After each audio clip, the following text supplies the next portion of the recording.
Si à la fin du mois, tu n'as plus un rond, c'est pas à cause de ton salaire, mais c'est à cause de tes mauvaises habitudes. Tu dois oublier l'idée de mettre de côté ce qui reste parce qu'au final, tu le remarques toi-même, il reste jamais rien à la fin du mois. L'astuce numéro 1, ça va être de te payer en premier. Dès que ton salaire tombe, 1 ou 2 jours plus tard, fais un virement automatique vers un autre compte avec un certain pourcentage de ton salaire. L'idée ici, c'est de ne pas y toucher et de faire comme si ce compte n'existait plus. Et tu verras que dans 6 mois, tu seras choqué de toute la somme et tout l'argent que tu auras pu réussir à mettre de côté. Une fois ce virement effectué, tu verras qu'il te restera le reste de ton salaire et grâce à ça, tu vas te débrouiller pour toutes les dépenses courantes, pour tes petits plaisirs et tes investissements. D'ailleurs, l'astuce numéro 2, ça va être d'utiliser la méthode 50-30-20. Tu l'as peut-être déjà entendu sur les réseaux sociaux, mais tu vas utiliser 50% de ton salaire pour les dépenses courantes, le loyer, les courses, etc. 30% pour tes petits plaisirs et 20% pour ton épargne et pour l'investissement.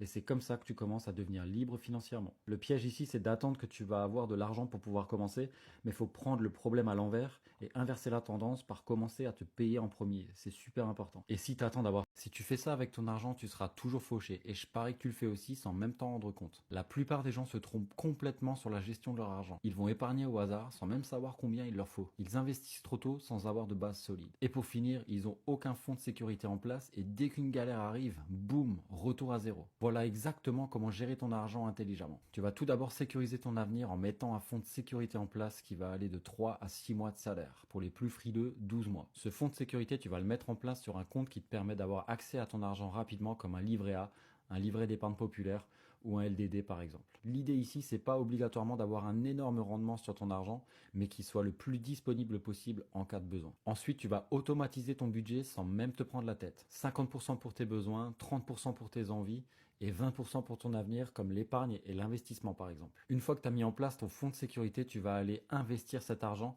et le faire travailler, le placer dans différents actifs comme l'immobilier, la bourse ou les SCPI. Et c'est ça qui va faire toute la différence entre ceux qui vont avancer financièrement et ceux qui vont... Si t'es fauché aujourd'hui, c'est peut-être que tu stagnes au mauvais niveau de l'argent. Et le pire, c'est que tu le sais même pas. Il y a 5 niveaux d'argent et le but, c'est d'atteindre le dernier. Le niveau numéro 1, c'est la survie. Tu bosses, tu payes tes factures, à la fin du mois, il te reste plus rien, aucun investissement, aucune épargne, bref, la galère. Le niveau numéro 2, c'est la sécurité. T'as une petite épargne, tu commences à investir un peu, mais si tu perds ton job, t'es foutu. Le niveau numéro 3, c'est la stabilité. T'as plusieurs sources de revenus, t'es plus 100% dépendant de ton salaire et tu commences à comprendre les règles au niveau de l'argent. Le niveau numéro 4, c'est l'indépendance. Tes investissements payent tes factures, t'as plus besoin de travailler si tu veux pas, t'es libre. Et le niveau numéro 5, c'est l'abondance. Là, t'as trop d'argent, tu penses même plus à aller bosser, tu vides tes rentes, bref, tu fais ce que tu veux. Ma question pour toi aujourd'hui, c'est à quel niveau de l'argent tu te situes et surtout, qu'est-ce que tu comptes faire pour passer au niveau supérieur.